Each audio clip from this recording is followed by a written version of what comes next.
hockey game, and that's followed by tonight's official vote.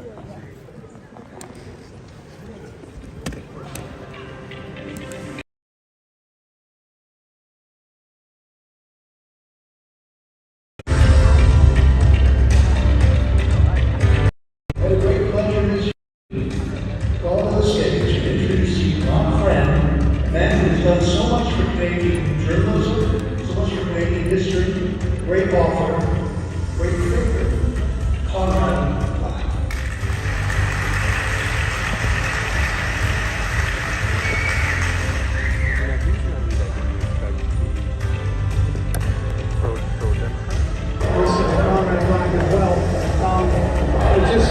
An awakening of the Canadian spirit. The spirit of Canada being awakened.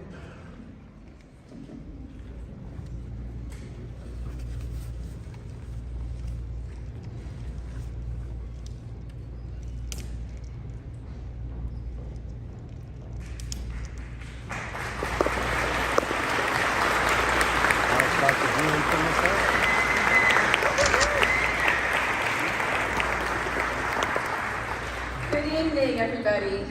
My name is Julie Canesse, Ethics Scholar for the Democracy Fund.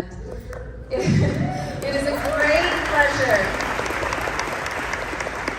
It is to be here tonight. Those of you who are here in our live audience, and I want to extend a special welcome to those of you joining us from home via Zoom. It is, to be honest, a bit surreal being here tonight. Almost unimaginably, just a few months ago, our government prohibited us from gathering to talk about our rights as Canadians, our challenges, needs, and fears. And so we did so with our friends at Canada Christian College, who are true defenders of free speech and for whom we are very grateful.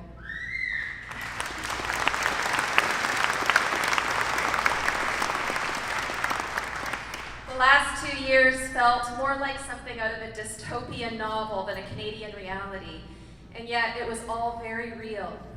And though we seem to be moving through the intensity of the crisis, we are here tonight because we've learned the hard lesson that even in Canada, freedom cannot be taken for granted, and that we need to keep discussions about our civil liberties front and center if we are to have a chance of holding on to them. We are just coming off of a very big couple of weeks for our country and for the Commonwealth generally. We saw the appointment of a new Prime Minister in the United Kingdom and the election of a new leader of our federal Conservative Party.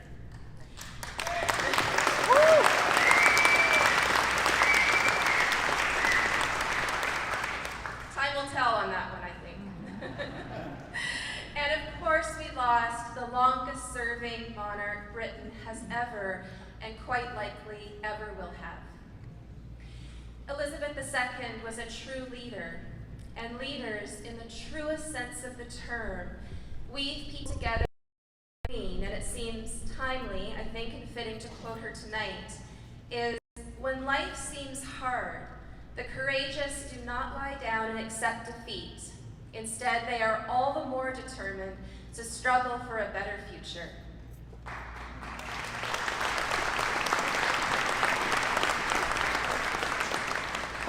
These days, we find true leaders not in our highest offices, in our university classrooms, or in the bylines of our national universities, but in the form of alternative media and citizen journalists, whistleblowers, conscientious objectors, writers, artists, and historians who bear witness to our collective moral catastrophe, who ask the questions others are simply too afraid to ask, who drive us toward truth, and who act as our moral conscience, urging us to do better.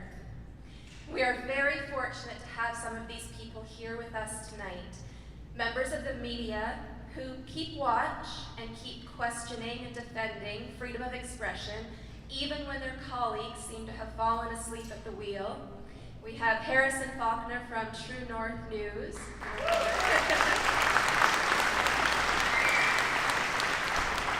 We have, I believe, though I haven't seen him yet tonight, Joe Warmington from the Toronto Sun.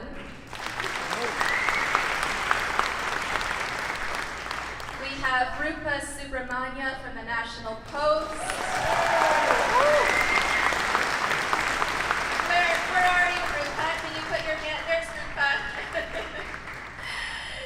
we have members from Rebel News as well.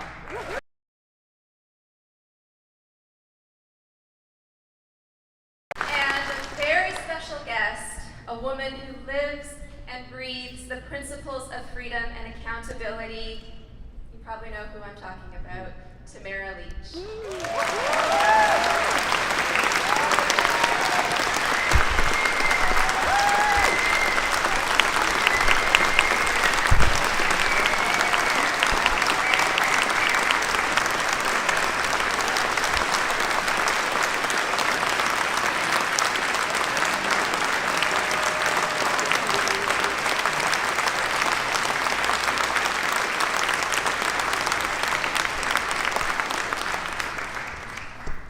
Tamara, does that happen when you go to the grocery store too? And though I'm a bit biased, we are also very fortunate to have organizations like the Democracy Fund, or TDF, born from the need to preserve our fundamental constitutional rights, freedom of conscience and religion, of thought, belief, expression, of peaceful assembly and association. TDF is a registered Canadian charity and civil liberties organization founded in 2021 that aims to promote these rights, advance education, poverty through advocacy, education. On the education side, TDF supports myself as the ethics scholar, Bob Moran, the British civil liberties cartoonist, and Conrad Black, our historian in residence. On the legal side, we have a dedicated and very talented group of in-house lawyers and external counsel, which allows us to provide services to Canadians whose civil liberties have been infringed at no cost to themselves. Every day, I see our legal team working tirelessly to defend our clients in ways that make very real differences to their lives. This work has prevented people from losing their jobs or being de-enrolled from university. It has kept people out of prison, and it has prevented the hefty fines that would make it hard to keep one's home or even one's relationship together. Before we get to the main event of the evening, I would like for you to hear firsthand about some of the amazing work of our legal team. With us tonight, we have Senior Litigation Counsel Mark Joseph.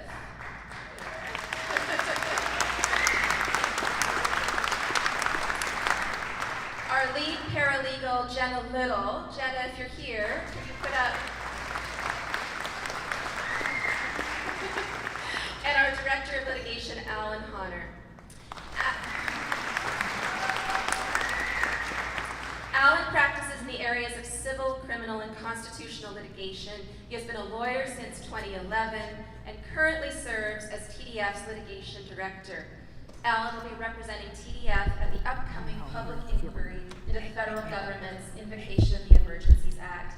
Please join me in welcoming very dear friend, Alan Honor.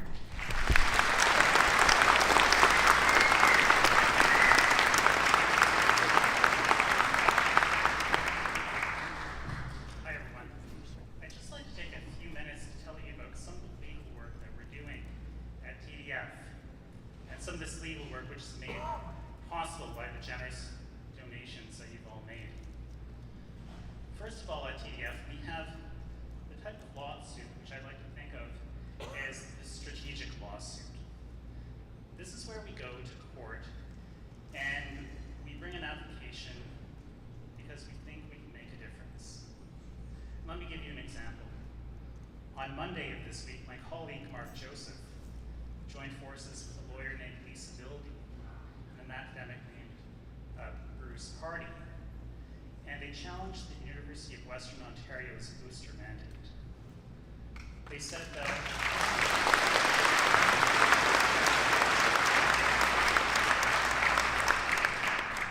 the university can't enforce this mandate because it's illegal for them to collect this information from their students. If you're interested in that case, keep in touch with us because we expect a decision soon. In another case, we've challenged the Arrive Hand application in the Federal Court of Canada.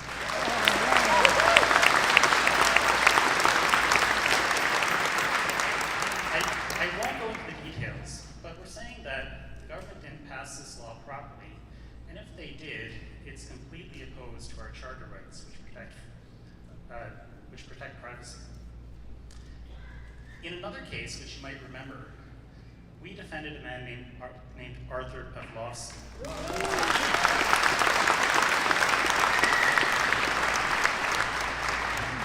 Pastor Pavlovsky was convicted of contempt for not obeying a public health order.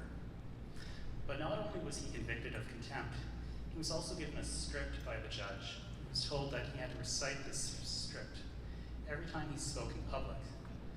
And this script just happened to be opposed to everything he was believing, everything he was even speaking about. So, yes, indeed, with your help, we partnered with a lawyer named Sarah Miller. We took this case to the Alberta Court of Appeal, and Pastor Pavlovsky was completely exonerated.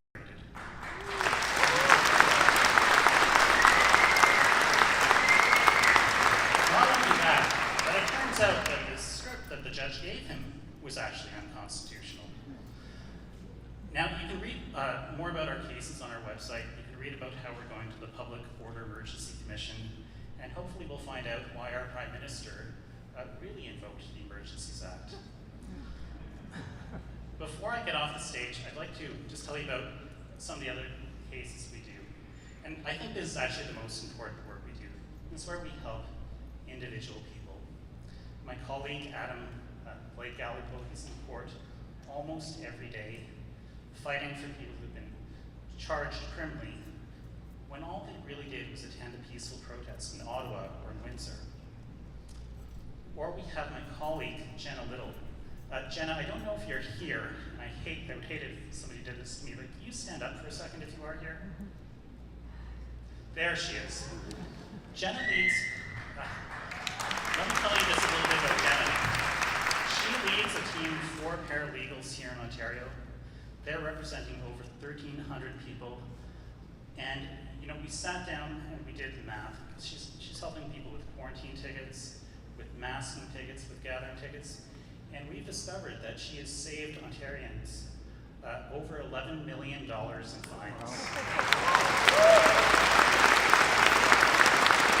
So thank you, Jenna. And I just wanted to tell you about something that you won't see.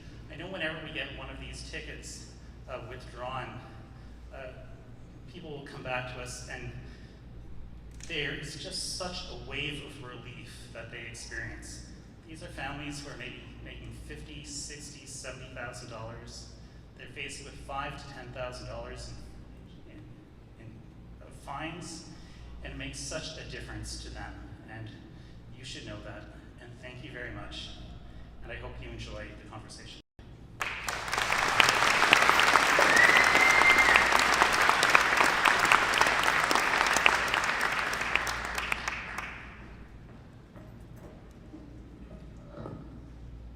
I'm really glad you guys got to hear from Alan. You know, our lawyers are, it amazes me how they keep their spirits up, and things are going a bit better these days, but you know, eight months ago, when everything was so bleak and abysmal, and they would show up every day, and they're so dedicated, and they're the kindest, most generous people, and you should feel good knowing they're working for us every day. So, and now we're going to get on to our main event of the evening. It is my distinct pleasure to introduce our next guest, who hardly needs an introduction. I'm going to give him one anyway. He is a financier and an esteemed columnist, writer, and radio and television commentator who is well known for creating a media legacy. A member of the British House of Lords, he is a legend in the Canadian newspaper publishing industry. He built one of the largest media empires in the world, Hollinger International, and founded Canada's National Post. He has written books on Canadian and American history, as well as acclaimed biographies of figures such as former Premier of Quebec, Maurice Duplessis, and U.S. Presidents Franklin D. Roosevelt, Richard Nixon, and Donald Trump. And we are very proud to say that he is now our own historian in residence for the Democracy Fund. It is my honor and pleasure to introduce Conrad Black.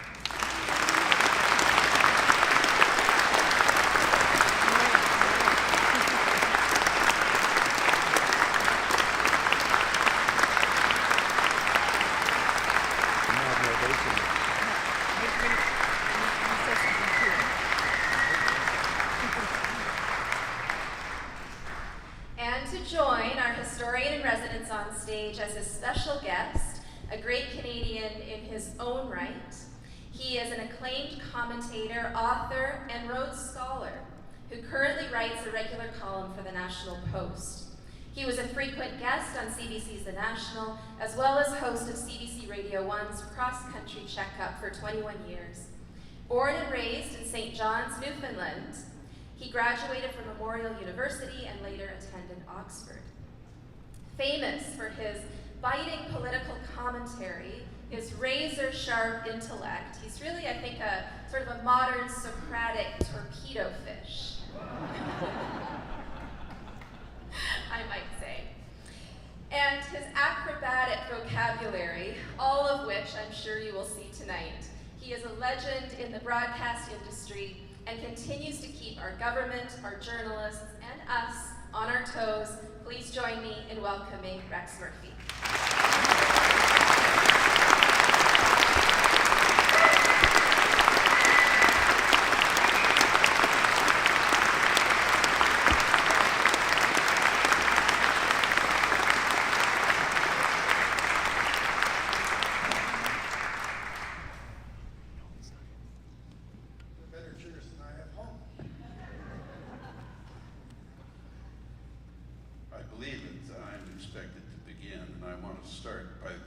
Thanking you all for coming and greeting those who are watching via the internet. And I particularly want to greet my friend Mr. Wakelin, a local candidate for school commission, who for the second time in a row at a public event where I spoke, came up to me and said that he had come to hear my jokes. I hope I satisfy him tonight better than I did the first time. But I was assigned a rather sobering subject on that occasion. I thought, if it's agreeable to everyone, I would just, and particularly to you, Rex, I would just give a little background, very short, concise background on the history of civil liberties in this country. Just the general context of how that subject has been treated in Canada, and then we can get on to particular points, more contemporary ones, which Rex and I think, probably have quite trenchant opinions that I hope most of you would agree with about them. Canada actually, and it's hard to believe it today, listening to all those claiming that we have a systemically racist society. For opposing that view, by the way, I was fired from the radio station 640, I forget what the letters are. In the old days, it was Ted Rogers' station. That wouldn't have happened with Ted. But I was fired, and my friend Mark Stein quit in solidarity with me because I said this was not a systemically racist country. And it isn't. It's one of the least racist countries in the world.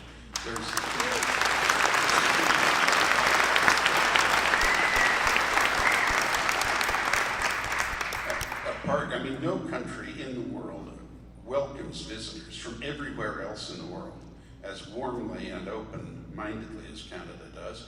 And there is no racism whatever in any system in this country. There may, and I guess there undoubtedly are, a few, very, very few isolated lunatics who could be called racist, but they aren't the system. They don't represent anyone, even themselves.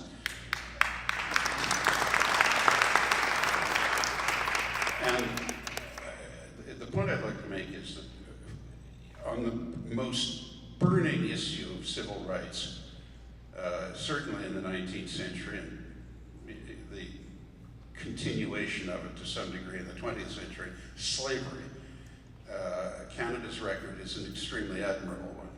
You would not believe this if you listened, which would be something I would advise you not to do on any subject, to the former Chief Justice, Beverly McLaughlin. Now, I'm sure a great consolation to the people of Hong Kong as she defends their liberties. She said in an address given when the host was the Aga Khan of all people, that Canada was a place where slavery, as she coyly put it, had not been absent, and that we had attempted genocide, but cultural genocide, a concept that doesn't exist, by the way, against the native people, and that this is nonsense. Slavery did exist in New France, but it was confined to under 100 people, and they were enabled under the French regime to emancipate themselves by a program of 7 years of indentured labor. So there were, as a matter of fact, down to something like 15 so-called slaves when the British took over after the 7 Years' War. In this province, Upper Canada as it was, the first governor, as he set it up on the orders of the governor, Lord Dorchester, Sir Guy Carleton, John Graves Simcoe decreed ahead of everywhere else in the English-speaking world, and indeed the whole world as far as we know, decreed there would be no slavery in Ontario, and any slave in Ontario was automatically emancipated, which would not have been more than 20 people. And that was his position. That was in 1791 when Upper Canada, Ontario was established. And with the British Empire, slavery, the slave trade was abolished, I believe, in 1807, and slavery itself in 1833. Now, we don't have to congratulate ourselves too fulsomely, because the sole rationale for slavery was that African or Caribbean originated people were more efficient at bringing in tropical crops like cotton and tobacco and sugar, and we obviously didn't have any of that up here, but that isn't the point. We had no slavery, and Canada became a self-governing entity starting with the so-called United Province of Ontario and Quebec in 1848. It had been abolished in the whole British Empire 15 years before that, and in practice in Canada 50 years before or more. What was the Chief Justice talking about, and why did she say such things? I don't think I'm going to get an answer, and I can't offer one myself. Or at least not one adequately polite for such a distinguished occasion as this. We'll get to the Native people later. That is more complicated. And just my last word on slavery is that the only place where there was any was amongst the Native people who enslaved each other in these terrible wars they had with each other. That was not what Beverly McLaughlin had in mind. In fact, Canada has, partly because of its officially bicultural nature, it is the only transcontinental bicultural parliamentary confederation in the history of the world, and by nature of that fact, it is obliged to be reasonably tolerant, at least compared to other countries. And we built on that, and our record has been a good one. There have been bad things, and we'll get to the Native people in a minute, but I'm going to hand over to Rex, and I think I particularly invite him in. Maybe he doesn't want to do it at this point, but whenever he wants to, enlighten us all a bit about this ludicrous series of events in Oakville. But I just make this point that when there have been issues in this country, we have dealt with them. The segregation of any kind was dealt with very effectively and comprehensively and spontaneously throughout the country. Of course, we didn't have the legacy of slavery, so we mustn't make unfair comparisons with countries that did, like the United States. But there are those very active, very vocal, and almost impossible to get away from in this country today, trying to hang around our necks like a toilet seat the idea that this has ever been a slavery-supporting country. And I don't want to labor the point, but we get that in other areas. And I would just mention two that are very contemporary and which are, I'm sure, as aggravating to most of you as they are to me. We have been duped by the native victimhood industry. I bet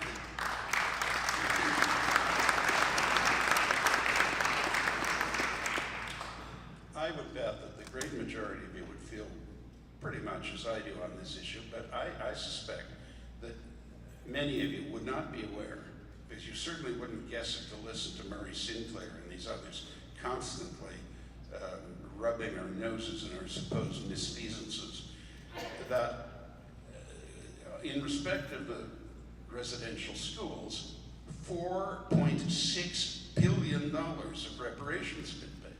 $4.6 billion And the total number of people who attended these schools in all the time that they were in existence was something like 150,000, and of course most of them would have been dead by the time we got to the reparations. But that is not exactly a stingy response to the complaint about schools. Most of the people who attended them, schools of which most of the people who attended them said that they had their faults, but they were the only reason that they got on in the world. They were taught to read and write, which would not have happened if they hadn't been taken out of the grinding poverty of their families. I am not whitewashing the schools.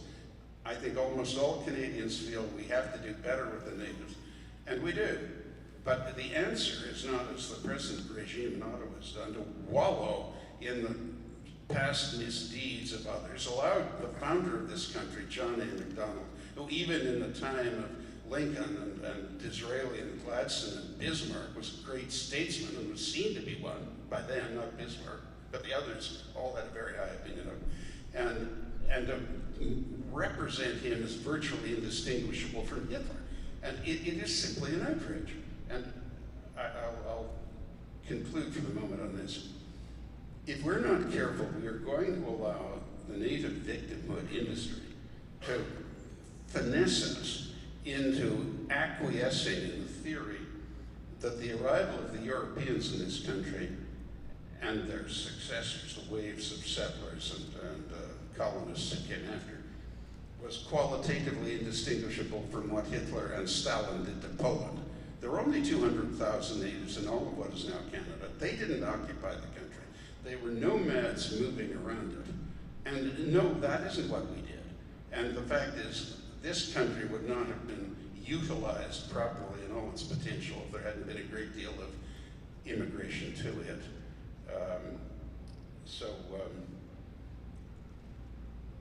It's out of character, but I will subside for the moment and ask Rex to take over.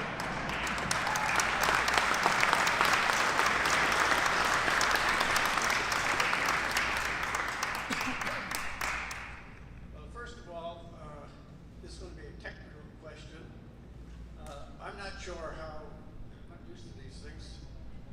I worked at an organization that frowned on any overt manifestations of competence.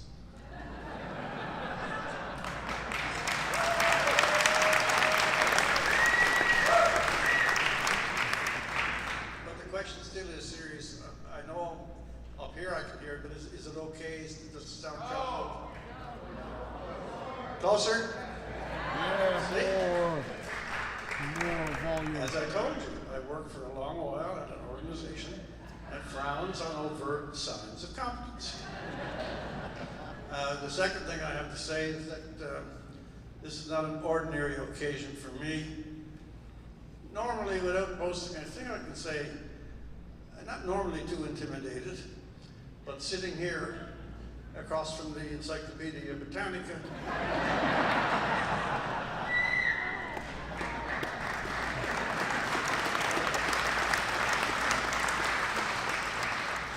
well, I don't know if any of you have ever seen a spruce tree in Newfoundland.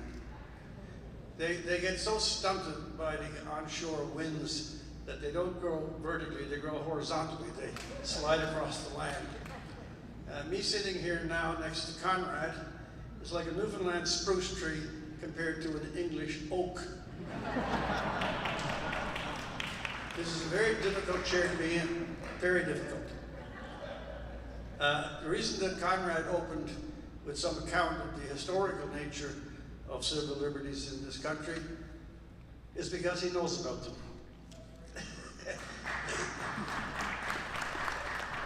I'd like to go somewhere else, and Conrad again is the magister and tutor of this occasion. But I want to start on something that's extremely current, and at least in the strange vagaries of my otherwise unsettled mind, amounts to something that certainly is tangential to, but in my judgment is actually central to civil liberties in the present moment. I expect that most of you have seen the two Hindenburgs that were attached.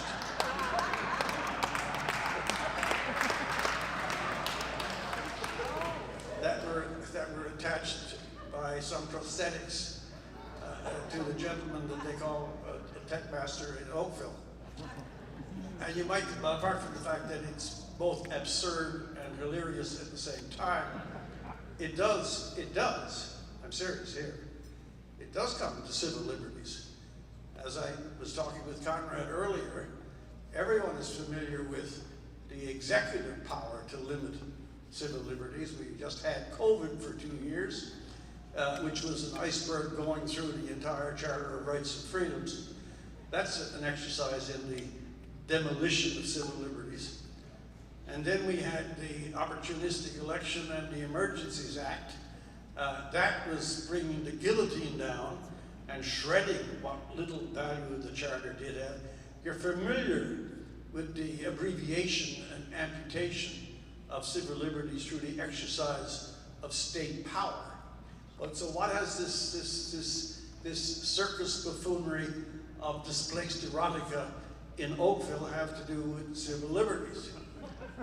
Well, it has this, because it's an illustration of a very, very big current, and I want to get Conrad on this, that we've seen for 20 years.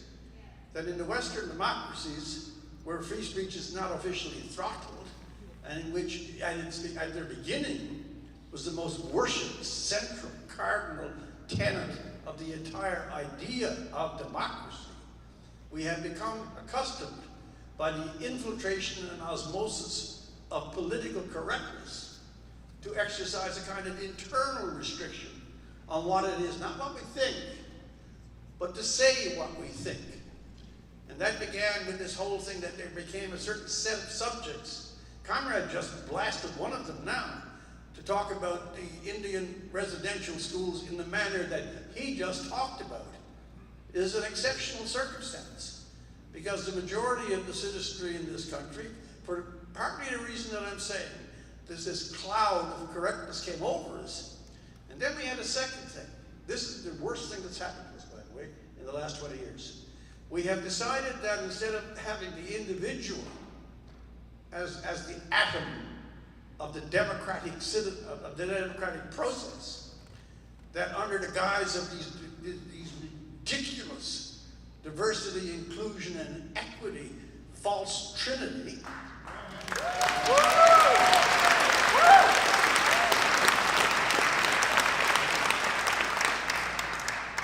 that we measure rights by designated groups.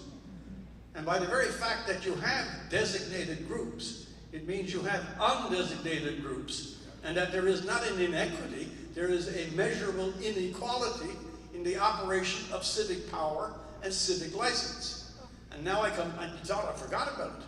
I'm coming back to the Hindenburgs.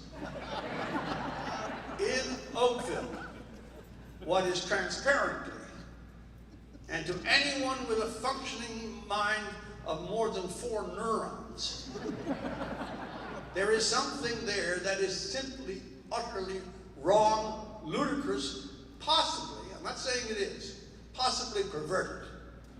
But even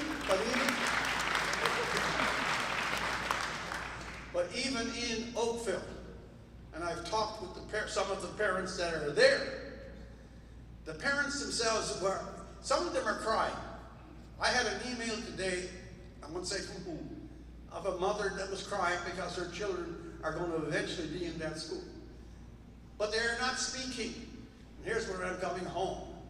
The fact is that because we've set up these categories, and because we've designated certain groups, and because we put this business of capital D, diversity and inclusion, into some sort of almost sacerdotal status, that if it's an event that involves a trans person, well, I better not criticize that, because otherwise I'll be called a bigot and a racist, and I'll be attacked on Twitter and online, and maybe CBC will get my name and actually do a story on the actual thing.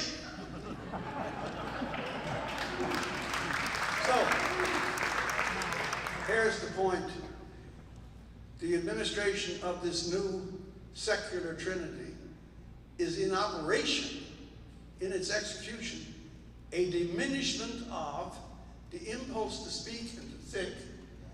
It is not mandated by law, but there's enough social and consensus pressure that people are not thinking and saying what they should, And thirdly, depressed it on me the back. And thirdly, these particular set of doctrines, global warming, transgenderism, sexual diversity, environmentalism, my Lord, the last great paganism of the world. On these topics, the mainstream media also abridges the information, presents one slant. So how does that mean that our civil liberties are done? Well, it means that in Oakville, that in a democratic system, the parents would be speaking, but they're not. That those who are not committed into this new liberal, secular, woke trinity are not going to criticize it. They're afraid to say diversity may be just as much malign as benign. We have a system set up where there is a soft tyranny of subjects you can speak about and subjects you can't. And there's a set of subjects on which the state and the press have decided to agree, and on those, there's either no discussion, or if you challenge the thesis of those things, you are either a racist, a bigot, or in my case, and I wear it proudly, a demented climate denier.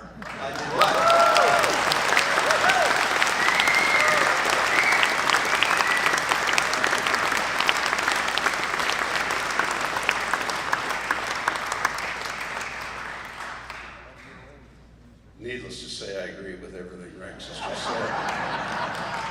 And I want to build on it a bit. The fact is, and I don't want to make this a particularly partisan occasion, but we only have the government we have in Ottawa, and they've had an astonishing and shaming fact, 3 consecutive terms now, 3 consecutive elections, even though in the last 2 they got fewer votes than the chief opponents. But their entire program, as far as I can see, has essentially consisted of a gross misrepresentation that is virtually a blood libel on all of us on the matter of Indigenous issues. The hysteria about climate that is reminiscent of the 17th century Dutch tulip madness, where people were selling tulips for $25,000 each. Just a mass hysteria on a fixated object, without any comprehension of what the real facts are, as far as they can be ascertained. And third is this rubbish of gender issues. The whole gender issue argument is nonsense, and we are, as we all know, now reduced to the unspeakable absurdity that any of us could, report to any organization that we attend, a workplace or social or church congregation or anything, and announce that we self-identify as Martians and we have to be taken seriously. Although not in this place, but those who have brought those conditions around might make it on that claim. But the fact is, the answer to the whole gender issue is there are only 2 sexes. There are only 2. But the sexuality of each individual is up to that person without coercion or offense to public decency to work out for themselves. That's the issue. And people should be able, everyone should be able to fit in, unless they're just extraordinarily sociopathically deranged, they shouldn't have any problem with those guidelines. And all people within it must be tolerated and their rights must be respected. But we shouldn't be going on with this nonsense. Our friend Rex's and mine, Jordan Peterson, being harassed and basically driven out of the faculty of the most esteemed university in this country, because he declined to conform to a range of pronouns that he was supposed to use. All right, ladies and gentlemen. Self-identified in irregular sexual orientation.